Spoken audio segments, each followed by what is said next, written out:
Hello everyone and welcome back to the Catholic Communicator. Today we're going to talk about how we communicate. So the first thing to recognize in communication is that there's different mediums and different avenues of communicating. We all know that we can communicate over podcasts, radio, videos like this, face-to-face, and texts and emails. There's different kinds of communication, and each of those different channels, those different ways of communicating is going to have a different result, and it's going to have a lot of different aspects that go into that communication. But today we're going to talk about the transactional model and how all of its beautiful complexities make our message sending and receiving so difficult to manage sometimes. Okay, so let's dive into the transactional model of communication. First of all, we have to set the scene. So in our imaginary little chalkboard or whiteboard, if you will, we have this big space. This is the context of the communication that's happening. So cultural differences are going to be apparent. If we're communicating in the middle of campus or in a foreign country, the context, the cultural context is going to change and be different. So that's setting the tone of the entire communication to begin with. Now we're going to introduce the communicators. So the transactional model calls their two communicators Communicator 1 and Communicator 2 instead of calling it sender and receiver, because this model believes that we're both simultaneously sending and receiving messages at the same time, which is true if you think about nonverbal communication. You can send that all the time. Okay, so Communicator 1 and Communicator 2 both have their own family situation experience. So they're each coming on with their own experience, which surrounds them. So if you think of a Venn diagram, we have our whole cultural context, and then each communicator is coming in with their own two circles, and they're going to overlap in the middle here. So this middle section here is where the channel of communication is occurring. Communicator 1 and Communicator 2 are encoding and decoding messages at the same time. When you're encoding a message, you're deciding which words you're going to use and how you're going to send them. So right now, I'm encoding a message to you. I'm thinking about what word I'm going to use and breaking down what words if they need to be broken down. I'm thinking about the tone of my voice, my facial expressions. I'm encoding a message to send to you. And right now, you guys, as you're listening, you're decoding my message. Our messages are being decoded within our shared experience, right? So if this word that someone says means this in my head, that's how I'm going to incorporate that word. So I'm encoding a message to you, you're decoding it in your head, given your field of experience, given your cultural context.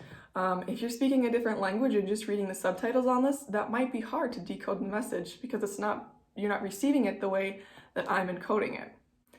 Okay, so we've got encoding and decoding, and our message is being sent when it's encoded, right? So the message is being sent, but there's also feedback happening. So we have messages being sent back and forth, and we have feedback being sent back and forth. So when I'm speaking to someone in person and their eyes go, whoa, because I surprised them, that's feedback. Or when I'm speaking to someone and people are like, huh? That's feedback. So, okay, they're confused, or maybe they didn't like what I had to say. That's feedback for me to process, to decode their nonverbal communication they're sending to me. I'm going to decode that message, that feedback, and I'm going to encode a new message and provide clarity with what I just said. And that cycle just constantly goes back and forth, constantly, like all the time. It's amazing how much communication is going on.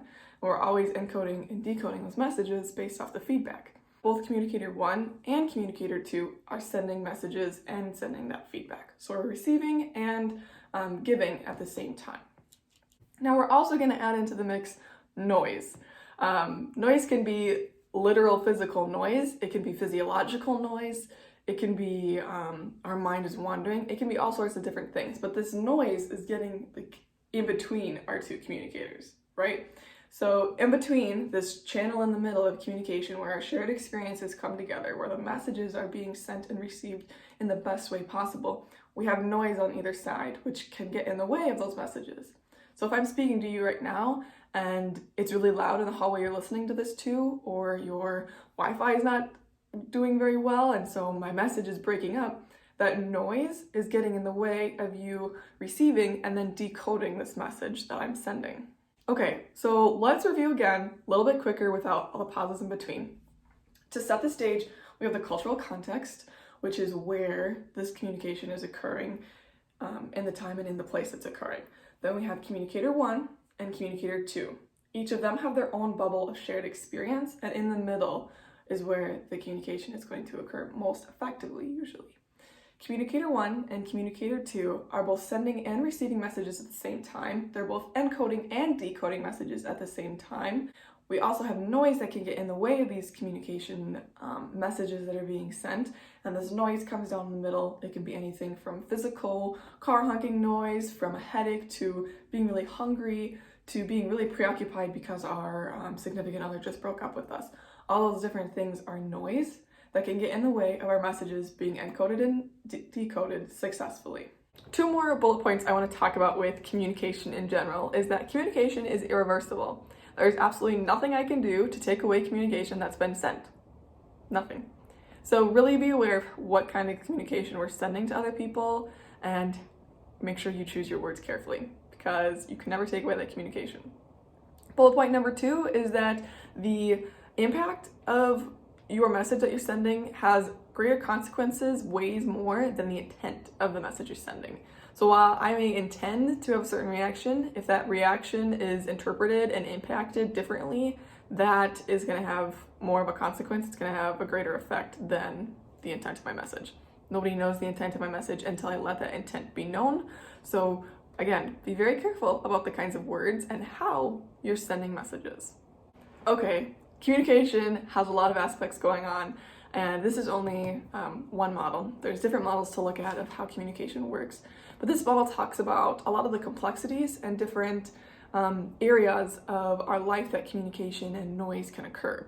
Helps us understand where each of us are coming from and how there's only this little bit in the middle here where we can really effectively communicate by being aware of how we're encoding and sending messages and working hard to decode and receive those messages the way they're being sent, while being mindful of our shared experience and being aware of the cultural context that we're sending these messages in.